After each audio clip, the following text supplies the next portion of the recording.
Welcome to CIHT Podcasts. Joining a professional body has never been more important. Join thousands of other professionals just like you who are getting ahead with CIHT membership. Go to the CIHT website and discover exclusive resources and why the leaders and future leaders of the sector are members with CIHT.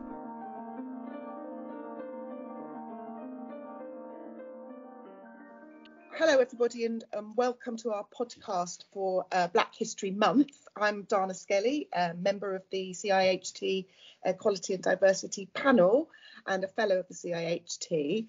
I've been involved in London's transport infrastructure over the last 30 years or more, and one of the things I'm most proud of actually is the pedestrianisation of Trafalgar Square, which you'll hear about a little later on in this podcast. But I'm really pleased to welcome Tony Warner from Black History Walks to this interview. He's going to tell us a bit about his organisation and about how you as members can join in with this organisation and reap some of the benefits from it. So welcome. Yeah, my name is Tony Warner from Black History Walks, and we organise walks, talks, films, Black History bus tours, Black History river cruises every single month of the year, all year long. We also put up plaques to famous Black people. We're going for since 2007, and we have about 15 walks across the capital. It could be a Black History of Theatre walk, or it could be a walk in Mayfair, it could be a walk in Elephant Castle, etc. So we do those on a regular basis, and then we have these bus tours and river cruises, and we've just written a GCSE book for schools based on one of our walks. The reason we've got Tony here is because you will all know that we're in Black History Month, and we found out recently about Black History Walks and thought it would be really useful for our members to understand about your organisation, Tony, and how that we could perhaps work with you and get the benefits of your organisation and how we might sort of partner together a bit more in the future. So could you start by telling us all about Black History Walks and how you came about in the first place? All right, so what we do is we run walks, talks and films on the Black history in London every single month, all year long for the last 15 years. And speaking of transportation, obviously it's walking is transportation, but we also have a Black History bus tour, 3 hours long, and a Black History river cruise, 3 hours long as well. So the bus tour is a 3-hour trip around the capital from north, east, south and west. We're looking at kind of central London, a bit of West London as well. And we kind of cover the history there from a double-decker luxury coach, actually not a bus, luxury coach. Then we have a river cruise on River Thames that goes from Embankment down to Vauxhall, down to Greenwich. And basically on that 3-hour trip, we have a commentary as to the history within the river itself and on either side of the river. And we also have characters in costume from history who will tell their stories in costume while on the boat. And then we have a bit of half an hour worth of music as well. So it's kind of a combination of education and a bit of fun and also some sightseeing too. But to go back to the riches of the walking tours, which actually we have 15 different walking tours. So we have like walks in Mayfair, in Hackney, in Notting Hill, Trafalgar Square, Soho, Elephant Castle. Basically all of them we have a walk in there. And we also have walks within national galleries or museums, etc. But the origins of them was that I'd done a whole bunch of regular kind of London tourist walks, like, the Jack the Ripper walk, the Underground walk, the Ghost, all them kind of walks, right, for 2 hours. And on those walks, there was never any mention of any kind of Black presence or African Caribbean contribution. And I thought, this can't be right. You can't be doing all these different walks and there's no mention at all. So after whinging for a while, I thought, you know what, let me just set up my own thing. And that was back in 2007. So the first walk we did had about 2 people, whereas nowadays you get up to 100 people on the boat trip, and sometimes 77 people on a double-decker bus trip. So we do that. And I should mention, we also put on films. So we show films at a place called the BFI South Bank, stands for British Film Institute, which is not far from Waterloo Tube Station. And we show films there once a month, each month for the last 15 years. And the films are from the African diaspora. They could be from Brazil or Indonesia or wherever it is. But we show those films with a Q&A. And we show films that are not normally shown in your regular audio in the cineworld. And on top of that, we have talks. So we deliver talks both physically and online to do with any aspects of African history. It could be, World War II, it could be ancient African queens, it could be literature, etc. We do lectures online and physically. And other than that, we also put up plaques to famous Black people. Oh, do you? Great. Oh, yeah. We work with a guy called Nubian Jack, and we actually kind of fundraise to put up different plaques. And we put up our company has put up about 10 so far. We hope to do at least like 5 more because there's a serious lack of plaques to Black people in London. Brilliant. So how do you think our members could get involved with your organisation? How do we hear about the events and how might we connect with you as an organisation? Well, that's really easy because we have, website, Twitter, Instagram. The website is just basically blackhistorywalks.co.uk. If you go to YouTube or Twitter, Instagram, just Google Black History Walks and our stuff will come up. And then to come on our events, well, we have a newsletter comes out every 3 weeks or so. So every 3 weeks we send out a newsletter, tell you what's happening, when and where. And basically you just pick and choose. So like this month we have about, I think, 12 events on. A couple of walks. We just had the bus to River Cruise last weekend. There's a couple of films as well. And you just kind of pick and choose which one you want to come to. I mean, some of the stuff is free, some is like £6, some is £10, depends what you're going to come to. But we have events all year long. We have a website, social media, and a newsletter.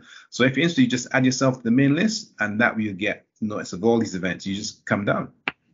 And do you think there might be an opportunity perhaps for the London branch of the CIHT to organise specific tours or walks? Yeah, every now and again we get requests from different kind of organisations to have like a private walk just for their members, and they might choose from, the existing walks that we have, and they might ask about a specific walk, and it depends what the request is, but most of the time we can kind of accommodate it. It just depends on what exactly is being asked, because the history isn't all in just one place, it's all over the place. It might be, you say, I want to have a transportation walk, and that's like good in theory, but it might be all the transport links are in Crystal Palace and Croydon and nothing else, so you can't really do a walk around that, but there's ways around it.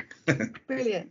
Tell me a little gem of something that you learn on one of these tours, something that struck you perhaps that we might not know about. Just give us a little taster of something that we might learn. Well, I can link into transportation in that there's a guy called Asquith Xavier who back in 1966 was the first black man to break the colour bar on British Rail, because in the 60s there were colour bars when it came to getting jobs in transportation, especially railways, because there was more racism there, basically. So as a black guy in 66, he couldn't get a job as a guard. Now, a guard was at that time a kind of a high-profile, high-paying job. So it was okay for him to be like maybe a cleaner or whatever. But when he tried to be a guard, he had problems. He got pushed back. That was around the time you just had the first Race Relations Act called 65 come out.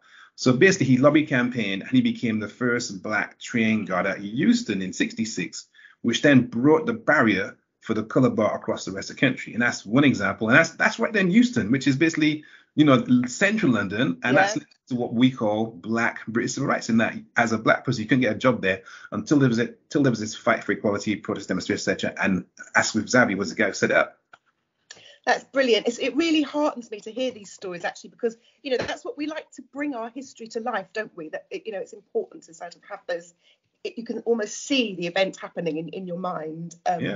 So let's move on. That's a really good link, actually, with this month being Black History Month. And the theme this year is Time for Change, Action, Not Words. So just tell us a bit about why Black History Month is so important.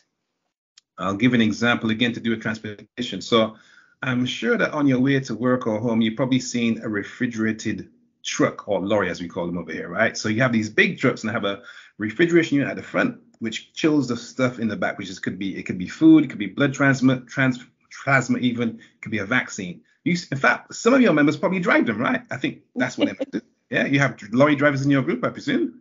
So if you're driving a refrigerated lorry, that lorry is part of Black history, because the person to invent the mobile refrigeration unit is a black guy called Frederick McKinley Jones.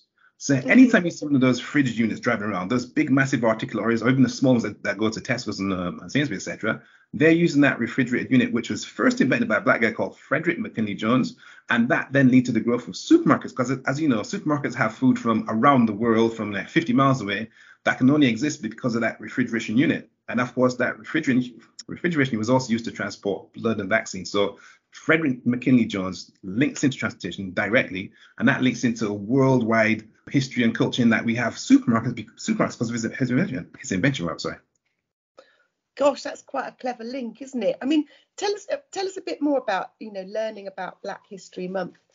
Why is it so important to understand culture and history for people to become more understanding of equality, diversity and inclusion? Well, I'd say it's important because, for example, that guy I just mentioned, Fred McKinley Jones, should be a legend. Everyone should know his name, right? But for Yeah, some reason, people he's have not. never heard of this guy, right? And it's about that lack of awareness or representation or storytelling. In fact, when it comes to history, for a lot of children in schools, what they tend to be about is about slavery, which goes back about 500 years or so. And prior to that time, there's a massive history of African civilization, art, culture, university life, etc. That's not part of mainstream narrative. So the whole concept of Black History Month was founded by a guy called Carter G. Woodson in 1926 in America. And he said, I want to deal with this misrepresentation, this stereotype, and this lack of accurate history by having a month, which is in February in America, to tell all the amazing stories of Black people and their history. And that comes part of UK Society back in 87. And it was just in London initially, but now it's kind of national. And the whole point is to kind of address the imbalance of history with regard to what people know, what people think they know, and tell the stories of people like Mr. McKinley Jones and others, Asif Zia, for example, and just put that history out there so people know the actual background to their present lived experience. Do you get people of all ages on your tours and walks? Does it attract people from sort of families and kids to people of all ages? We have little people in prams and little babies in our cabin sometimes. I mean, we just had a whole bunch of school kids on the river cruise. They were like 13 or 14, and on the same cruise we had some 50 and 60-year-olds. So the interest is across the board. You get a lot of people from different backgrounds coming on the various events we have. So do you have like good connections with schools? Sorry, Tony. I was going to say, especially when we do stuff online, because you get the international audience then. But with schools, I see a good connect. I tell you what we just did, right? Which links to transport as well, because we just produced a book alongside Pearson GCSE. We produced a Pearson GCSE textbook based on a Notting Hill walk, right? And in that walk, and in our walks actually, we reference the Bristol bus boycott, right? Because we probably heard about Rosa Parks' bus boycott in America, which took place in 1955, because as a Black person, you could actually ride the bus. Well, we had a bus boycott in this country in 63, not because you couldn't ride the bus, but because you weren't allowed to drive the bus. So in 63 in Bristol, as a Black person, you were not allowed to drive the bus, which is weird because back in 1945, you had World War II, you had a whole bunch of Black Spitfire pilots and bomber pilots flying missions over Germany like thousands of miles away. And then once the war's over now, they can't drive a bus in Bristol. So ex-RAF veteran called Paul Stevenson organized a bus boycott, which was successful. So it got Black people jobs in the buses, and also it led to the first ever race relations law of 65. So that sort of stuff is in our GCSE book, which we just based off of our Black History Walk in Notting Hill. And that's it's very revolutionary because the stuff I just mentioned there was not on our curriculum up until that book came out. Brilliant. So that really is taking action to actually get stuff introduced into the curriculum. And I wonder what things that you think CIHT members, well, and indeed wider than CIHT members, can do to take meaningful action. I mean, perhaps we're not in the world of boycotting at the moment, but what other things can we do to take meaningful action? Well, I mean, obviously you mentioned already, you could come to the events that we organize. You could get your school to buy that book I just mentioned from the Pearson people, GCSE one. We have a book coming out ourselves. It's titled Black History Walks in Volume 1, and it's out at the end of October. And it's like we combine 2.5 of our 15 walks into one book with some pictures and maps, etc. And that's a really interesting book. I mean, I say some stuff because I actually wrote it, but that's a really good book to kind of get your hands on. And then, of course, you come on a walk. Do the stuff that we do all the time, because we do this stuff all year long. It's not just in October. We do it every single month for the last 15 years. And what about adding new walks to your kind of repertoire and range? Who does that? How do you go about doing that? Well, we have a team, right? And the team, let's say you might have one person who's an expert in art. You might have one person who's an expert in heraldry. You might have a person who's an expert in women's history. So amongst that team, they produce and research their own kind of guided tours. And then as time goes by, we just add them on. So it's a combination of what people are interested in, what people kind of want to hear about. And also just, sometimes it's topical. So, yeah, it links into what's happening in society. Very good. Yeah.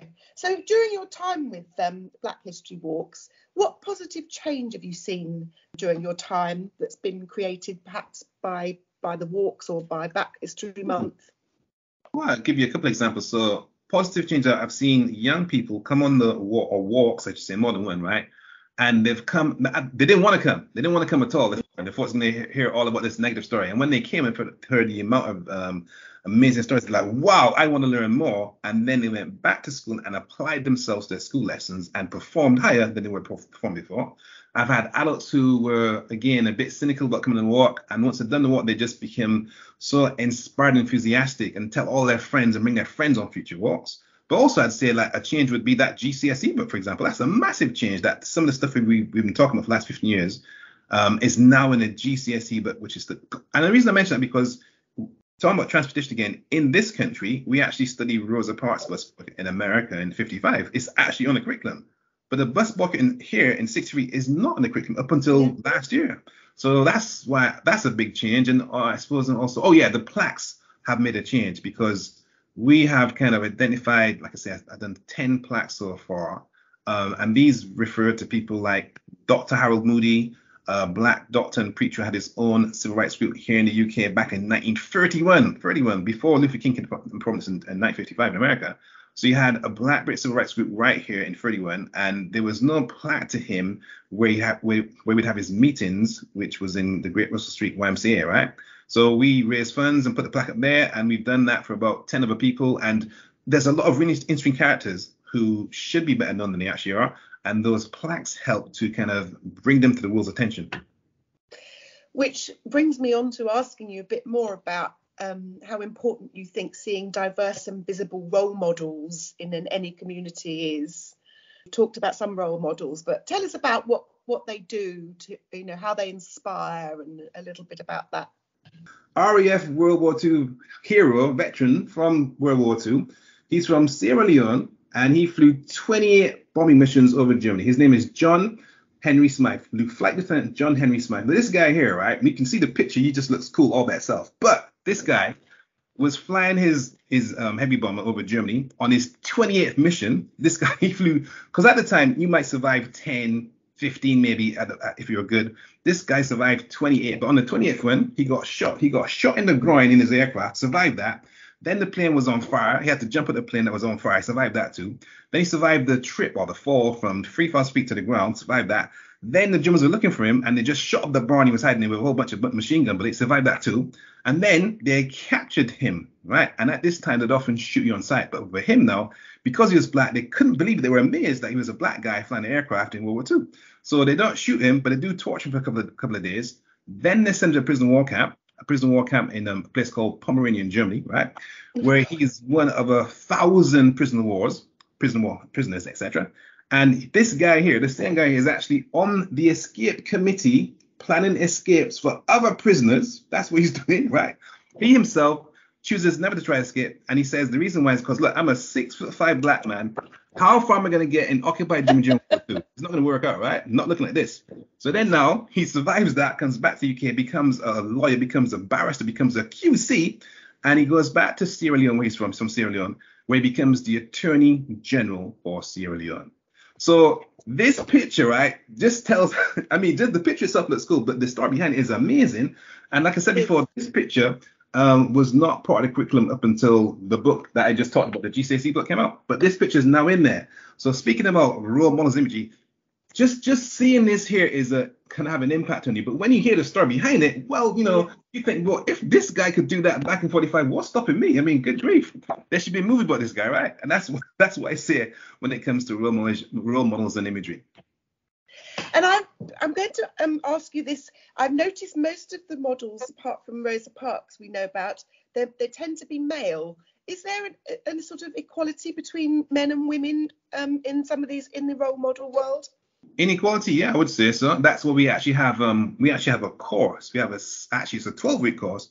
It's titled African Women Resistance Leaders, and it's black women across the ages who fought for equality and civil rights, etc. So we have like a whole list of them because we recognize that was a problem. And also, I mentioned the lectures that we do. So we have a strand of lectures called the Queen Nzinga lectures, named after a famous African warrior queen called Queen Nzinga from Angola, who fought the Portuguese to a standstill.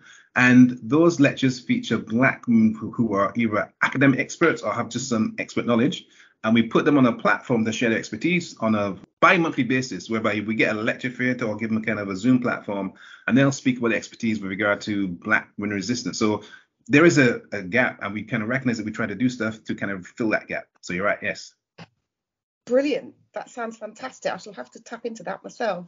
A little bit about your role in the organisation. Perhaps you could tell us a bit about what you do in the organisation, what perhaps a typical day in the life of Tony is, and tell us a bit about what you enjoy so much about working in your organisation and about the people that work with you in the organisation. I just wash the dishes, I'm just what I do normally is I organize a lot of the events. So let's say there's a bus trip coming up, I will contact the coach company, I will plan the route, I will get the tour guide, you do the whole Eventbrite thing, whatever. So that's the sort of thing I would do. Also, I will take risks from like this for press kind of interviews and stuff. For the last 3-4 years, I was writing the book. That's something that I did. Yes. Another typical thing I would do would be respond to emails. Sometimes I'll do that too. Basically, I'm organizing, planning, negotiating, and sometimes fundraising for the events with like for the plaques. That's my job, is to fundraise for the plaques, and also research. So let's say I might come across this name that says, John Brown, whatever, and he sounds interesting, like this guy here, John Henry Smythe, right? Because the name itself doesn't give you much, but when you do the research, it's like, wow, this guy's amazing. So, and that takes ages, by the way, because the research is what really kills you. I tell you, you can be research. A typical walk can take between 3 to 6 months to research properly. Really? So that is a whole. That's why, that it takes a while to research a new walk properly. So that's what I do. And do you get support with that researching? Do you have a team supporting you on that? Yeah, like I said, we got people who are experts in certain areas. So if something comes up, you say, okay, Michelle or Dr. Michelle, you do that one there, and I'll do this one here, and you kind of share the burden, so to speak. And that must have been a new experience for you. Was it writing a book, Tony? Well, it was new because I'm used to writing short articles like of 1,000 words or so. I can do that.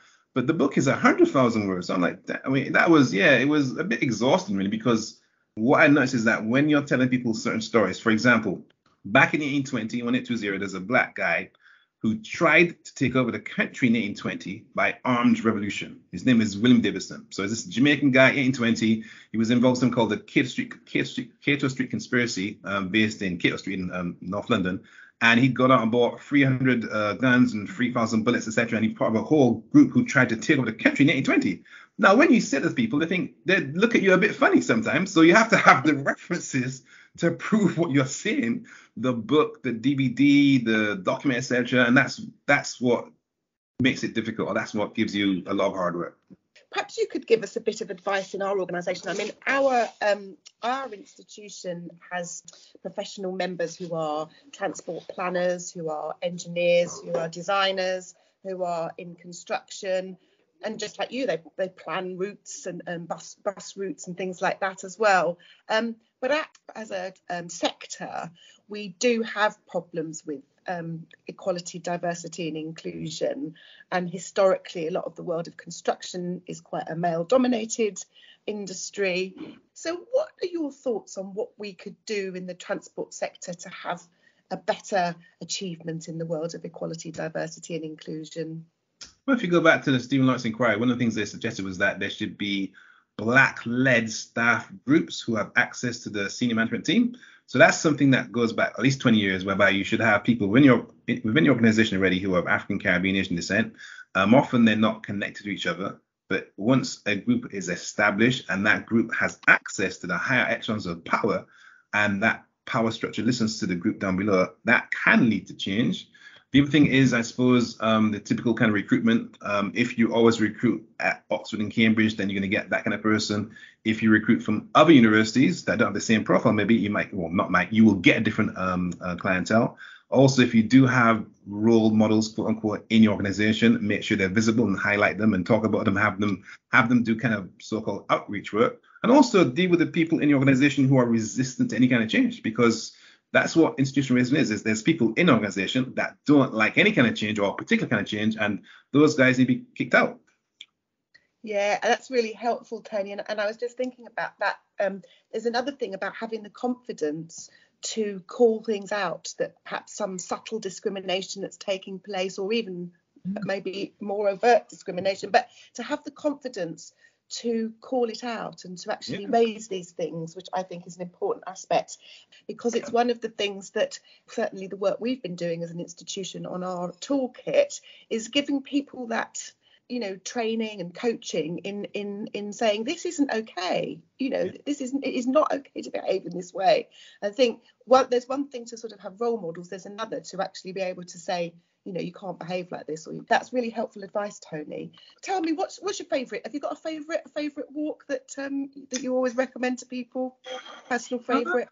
I was gonna say the St. Paul's Bank Walk because that's in the oldest part of London. There's loads of history there, and people are really surprised when they see how much history there is and how it links into modern day kind of British history and society. But I would say in that kind of nowadays, I'm feeling more the river cruise because people just love the river cruise. They just love the kind of, you know what, in London, speaking of transportation, a lot of people don't really use the river even now. I mean, we have the ferries, of course, the kind of the clipper ones that go up and down. So there's more of an interest in using the river as a mode of transportation. But for the average Londoner, they don't really do those boat trips. It's only tourists who do them, right? So when people come on the river cruise, right, and they see their city from this totally different angle, and they're on the water and they're splashing around, they have all these views and there's a bit of music and stuff, they find it very enjoyable. So I would say that probably is my favorite kind of event to run is a river cruise. Thank you. And just in terms of the frequency of these tours then, so how often do they run? What sort of times of day do they run? Can you give us a bit of practical information about it? Yeah, so typically we run our walks on a weekend, Saturday, Sunday, sometimes Friday evenings. They normally start about maybe say 10 o'clock or 2 o'clock, so during the daytime.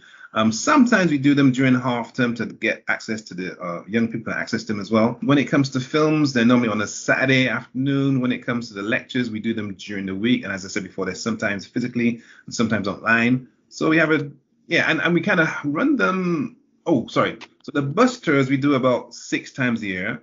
River cruise about 5 or 6 times a year as well. The walks we'll do like 3 or 4 times a month. And that kind of covers the whole year.